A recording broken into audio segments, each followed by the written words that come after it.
There is a chemical in your blood right now. Not maybe, not possibly. Right now, as you're watching this. It's in the blood of every single person on Earth, including people living in the most remote locations on the planet. People who have never used a single modern product in their lives. It doesn't break down, ever. Scientists call it a forever chemical.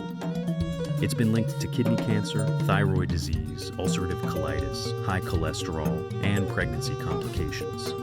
And the company that made it knew about those links in 1961. They didn't tell regulators until 2001. During those 40 years, they dumped it into the water supply of an entire town in West Virginia. The town's name is Parkersburg, the company's name is DuPont, and the chemical is called PFOA. You probably know the product it made possible. It's called Teflon. Teflon was invented by accident in 1938 by a DuPont chemist named Roy Plunkett. The non-stick coating became one of the most commercially successful chemical products in history, used in cookware, food packaging, waterproof clothing, carpeting, and industrial applications worldwide. The chemical that made it possible was PFOA. And what you need to understand about PFOA is that it's defined by an extraordinarily strong molecular bond that doesn't break down in the environment or in the human body. When PFOA enters your bloodstream, it stays there. It accumulates. It doesn't metabolize. It doesn't leave. DuPont began manufacturing PFOA at its Washington Works plant in Parkersburg, West Virginia in 1951. And by 1961, DuPont's own medical director had flagged internal concern about PFOA's potential to affect the liver. That research was not shared with regulators. Production continued. Now, here's the timeline that internal DuPont documents revealed during litigation. And I want you to pay attention to what happens at each stage and what DuPont chose to do about it. 1961, DuPont's medical director flags liver concerns. No external disclosure. 1970, DuPont studies show PFOA causes enlarged livers in rats. No external disclosure. In 1981, DuPont discovers that PFOA crosses the placental barrier, meaning it transfers from mother to fetus during pregnancy. An internal study of pregnant workers finds eye defects in 2 of 7 babies born. DuPont quietly moves female workers away from PFOA exposure areas. No external disclosure. 1984, DuPont discovers PFOA in the drinking water of a community near the Washington Works plant. They don't tell residents.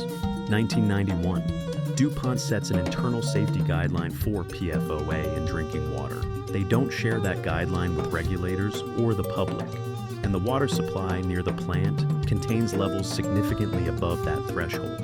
Throughout the 1990s, livestock near the plant begin dying. Cows develop lesions, lose their teeth, and behave erratically. A local farmer named Wilbur Tennant documents the deaths on video and approaches DuPont directly. DuPont dismisses his concerns. In 2001, an attorney named Rob Bilott, representing Wilbur Tennant, forces DuPont through litigation to hand over 110,000 internal documents. Those documents reveal everything I just described. And here's what was happening to the people of Parkersburg while all of this was going on. The Washington Works plant had been discharging PFOA into the air and into the Ohio River for 5 decades. It disposed of PFOA waste in an unlined landfill that leached directly into the local water table.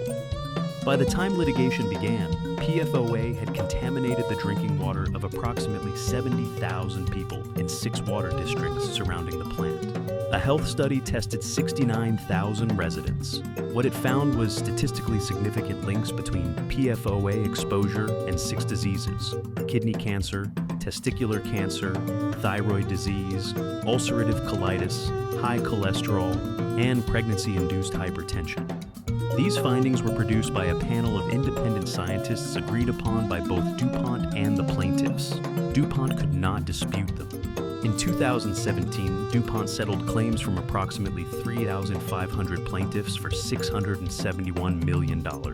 It admitted no wrongdoing. But here's what you need to understand about the scale of this problem, because Parkersburg was not an isolated incident. PFAS chemicals have been used by hundreds of manufacturers across thousands of applications for 70 years. They're in food packaging, They're in firefighting foam used at military bases and airports worldwide. They're in waterproof clothing, carpeting, and dental floss. The Environmental Working Group has identified PFAS contamination in the drinking water of 200 million Americans. Studies have detected PFAS in the blood of 97% of Americans tested. And if you think you can avoid this by living somewhere remote, a 2019 study detected PFAS in the blood of polar bears in the Arctic. DuPont phased out PFOA in 2013 following regulatory pressure. And what you probably didn't hear about is what they replaced it with, a chemical called Gen X, which has since been found in the drinking water source for approximately 350,000 people in North Carolina. And early studies suggest Gen X has similar health effects to PFOA. The EPA was aware of PFOA concerns by the late 1990s. In 2006, they reached a voluntary agreement with DuPont and 7 other manufacturers to phase out PFOA by 2015. Voluntary, no legally enforceable limits. The EPA did not set a legally enforceable maximum contaminant level for PFAS in drinking water until April 2024. That is 63 years after DuPont's own medical director first flagged health concerns internally. During those 63 years, PFAS chemicals were discharged into water supplies, into the air, and into the food supply, with no regulatory limit whatsoever. The chemical industry spent approximately $100 million lobbying against PFAS regulation between 2020 and 2024. In 2023, 3M, the other major PFAS manufacturer, agreed to pay up to $10.3 billion to settle claims related to PFAS contamination of public water supplies. DuPont and its successor companies agreed to a separate settlement of up to $185 billion. The combined settlements represent a fraction of the revenue generated from PFAS products over 7 decades. There is no technology that removes PFAS from human blood. The forever chemical is permanent. DuPont knew this in 1961.